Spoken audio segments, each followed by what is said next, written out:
Hi friends, welcome to all in medical representative YouTube channel.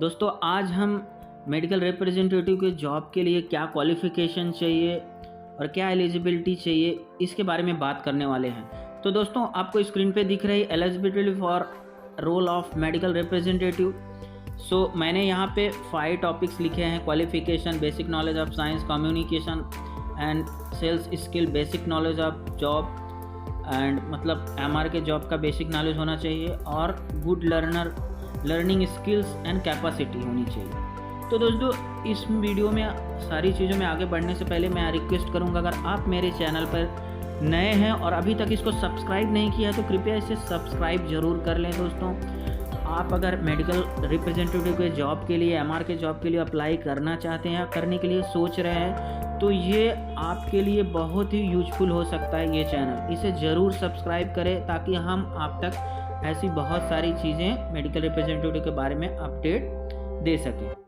तो दोस्तों, हम इस वीडियो में बात कर रहे हैं एमआर के रोल के, जॉब क्या है, what is the job of medical representative.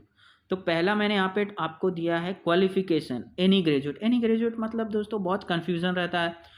आप पढ़ेंगे तो आपको नेट पे ऐसे कंटेंट मिलेंगे कि बी फॉर्म, डी फॉर्म या फिर बीएससी होना चाहिए, केमिस्ट्री या बायोलॉजी, जूलॉजी जो भी है, साइंस बैकग्राउंड होना चाहिए। तो दोस्तों, अभी बहुत सारी कंपनियां ऐसी हैं, मैं कहूँ लगभग 60-70% कंपनियां जो है एनी ग्रेजुएट, किसी भी ग्रेजुएट होना चाहिए, ग्रेजुएशन आपका कंप्लीट होना चाहिए, आपको जो है वो सिलेक्शन करते हैं।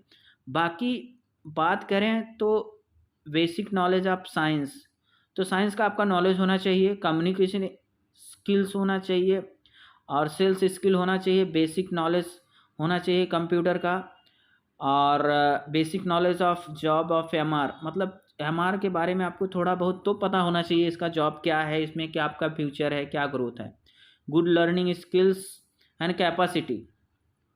तो ये सारी चीज़ों को हम वन बाय वन जानने वाले हैं। तो सबसे पहले हम जानते हैं कि क्वालिफ़िकेशन के बारे में। जो मैंने आपको बताया कि आप जब नेट पे जाएंगे या कहीं से आप किसी भी सोर्स से आप इसके बारे में पता करेंगे तो दोस्तों आपको दिखेगा बी फॉर्म होना चाहिए, कोई बोलेगा डी फॉर्म होना चाहिए, बीएससी होना चाहिए, फिर कोई बोलेगा बीए भी चलेगा, एनी डिसिप्लिन, और बीकॉम होना चाहिए, या फिर एनी ग्रेजुएट। तो मैं आपको बता दूं, राइट इज़ दैट कि आप एनी ग्रेजुएट हैं, कोई भी स्ट्रीम में, कोई भी सब्जेक्ट से आप ग्रेजुएशन कंप्लीट किए हैं तो आप एमआर के जॉब के लिए अप्लाई कर सकते हैं। तो जो मिनिमम क्वालिफिकेशन है और मिनिमम एलिजिबिलिटी है जो है वो एनी स्ट्रीम ग्रेजुएशन है। तो आपने अगर ग्रेजुएशन कर लिया है तो आप मेडिकल रिप्रेजेंटेटिव के जॉब के लिए अप्लाई कर सकते हैं। ये ज़रूरी नहीं है कि आप जो है साइंस बैकग्राउंड के ही हों। अभी नेक्स्ट टॉपिक जो हमारा आता है वो आता है कि हमें जो है basic knowledge of science. Basic knowledge of science का क्या मतलब है दोस्तों? भले ही साइंस बैकग्राउंड से नहीं है, पर आपको थोड़ा तो साइंस जो है आना चाहिए, साइंस के बारे में पता होना चाहिए, क्योंकि इंटरव्यूअर जो होता है, आपको इंटरव्यू में जाएंगे तो ये सारे क्वेश्चन आएंगे। पहला क्या है? एनाटॉमी, आपको एनाटॉमी मालूम होना चाहिए। फिजियोलॉजी की आपको जो है थियरी मालूम होना चाहिए, और फार्माकोलॉजी क्या है ये पता होना चाहिए। बॉडी सिस्टम क्या है, जैसे बॉडी में 9 to 11 सिस्टम जो होते हैं उसको आपको पता होना चाहिए। और अबाउट मेडिसिन के बारे में आप किसी भी सोर्स से इसके बारे में आप नॉलेज लेके रहा है, ताकि आपको इंटरव्यू में ये सारी चीज़ें पूछी जाएंगी तो आपको ये सारी चीज़ें पता होना चाहिए। कई बार ये भी होता है कि नहीं भी पूछी जाती, पर ये सारी चीज़ें आपको लगभग इसमें से आएगा। तो दोस्तों, ये सारी चीज़ें आप तैयार करके ये रखो, बेसिक नॉलेज ऑफ साइंस। बाकी दोस्तों, और जो तीसरा जो हमारा टॉपिक आता है वो आता है कि कम्युनिकेशन स्किल्स और सेल्स स्किल्स। कम्युनिकेशन स्किल और सेल्स स्किल्स मतलब क्या होता है कि आप सेल्स में आ रहे हैं, ये पूरा सेल्स का जॉब है, मार्केटिंग एंड सेल्स है, तो आपको सेल्स और मार्केटिंग का नॉलेज होना चाहिए। तो पहला, अभी तो आप एक्सपीरियंस हो नहीं और आप अभी fresher, as a fresher apply कर रहे हो, तो आपको इंटरव्यूअर क्या देखेगा कि आपके अंदर कितना कॉन्फिडेंस है। कॉन्फिडेंस के लिए आपके क्वेश्चन जो है पूछेगा, बहुत सारा क्वेश्चन आपसे पूछेगा कॉन्फिडेंस के रिलेटेड। तो आपका कॉन्फिडेंस अच्छा होना चाहिए, ओवर कॉन्फिडेंस नहीं होना चाहिए, बस कॉन्फिडेंस अच्छा होना चाहिए। बाकी और लैंग्वेज, हिंदी इंग्लिश जो भी आपकी लैंग्वेज है, इंग्लिश थोड़ा बहुत आना चाहिए। और ऐसा नहीं कि आप पूरा फ्लुएंट इंग्लिश में ही रहें, आपको थोड़ा बहुत भी इंग्लिश आता रहेगा, धीरे धीरे आप प्रैक्टिस करेंगे तो वो चीज़ें यहाँ पे सीख जाते हैं। पर आप अगर हिंदी में ही बात कर रहे हैं तो आपका कम्युनिकेशन जो होना चाहिए वो स्ट्रांग होना चाहिए और एकदम क्लियर होना चाहिए, क्लियर वर्ड में आप जो है बोलें।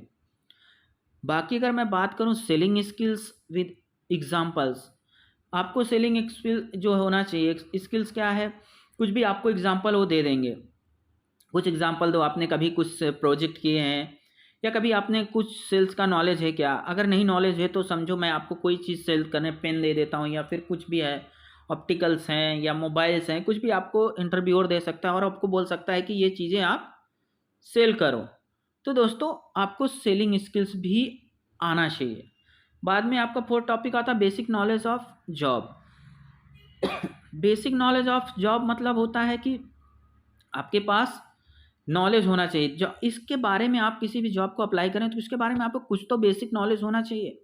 समझो आप किसी रेफरेंस के, तो यहाँ पे रेफरेंस मैंने टॉपिक डाला है, क्यों डाला है कि रेफरेंस, समझो आपके कोई रिलेटिव है या फिर आपको ये जॉब आपके फ्रेंड द्वारा या फिर कहीं और से जो है किसी भी थ्रू आपको मिला और आपके फ्रेंड ने दिया, पर आपको इसके जॉब के बारे में थोड़ा बेसिक पता है।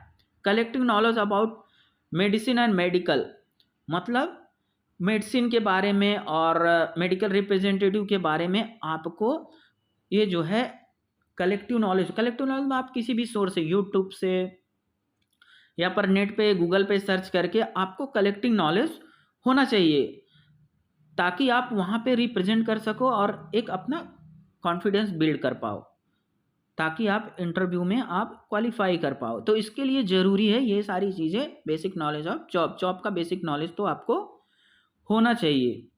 बाकी अगर मैं बात करूँ नेक्स्ट जो है चीज़ों का टॉपिक की, तो गुड लर्निंग कैपेसिटी। अब ये गुड लर्निंग कैपेसिटी क्या होती है? मान लो सब चीज़ आपका अच्छा रहा, आप इंटरव्यू में सब चीज़ें जो चीज़ मैंने बताया टॉपिक्स पे आपने बात कर लिया और आपको सब चीज़ें में आप क्वालिफाई कर गए, बट अगर वो पूछता है कि चलो ठीक है, मान लो इंटरव्यू पूछता है कि चलो मैं आपके एग्री हूँ, आपने सब सारी चीज़ें अच्छा आंसर की, मैं आपको ये जॉब देता हूँ, तो आपके लिए ये सारी चीज़ें तो चैलेंजिंग होगी, तो आप इसको कैसे रिप्रेजेंट करोगे और कैसे ऐसे एक्सेप्ट और अडॉप्ट कैसे करोगे? तो ये क्वेश्चंस आपके लिए थोड़ा सा टफ हो सकता है। तो अगर आप प्रिपेयर हैं तो ये बहुत ईजी है, आप बोल सकते हैं कि interested in learning new things and reading capacity, quick learner, मतलब ये सारे टॉपिक्स में कुछ भी आप बोल सकते हो कि मुझे लर्निंग अच्छा लगता है और इंटरेस्टेड हूँ मैं लर्निंग नई नई चीज़ें सीखने के लिए।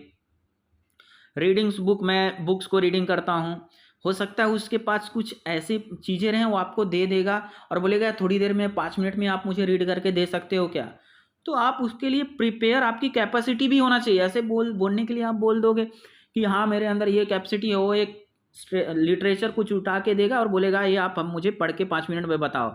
आपके अंदर वो कैपेसिटी नहीं है तो आप पढ़ नहीं पाओगे, फिर फेल हो जाओगे सारी चीज़ें होने के बाद।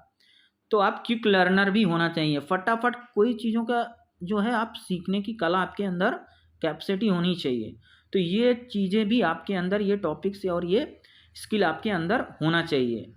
तो अगर ये सारी चीज़ें फ्रेंड्स आप प्रिपेयर करके जाते हो तो कोई बहुत टफ नहीं है। कभी कभी सारे कंपनियों के ऊपर डिपेंड करता है कंपनी कैसी है और वहाँ का इंटरव्यूअर कैसा है, इन चीज़ों पर डिपेंड करता है। एचआर कौन है, ह्यूमन रिसोर्स को क्या है उसका, वहाँ पे क्या चीज़ों की रिक्वायरमेंट है, तो बहुत सारी चीज़ों पे है।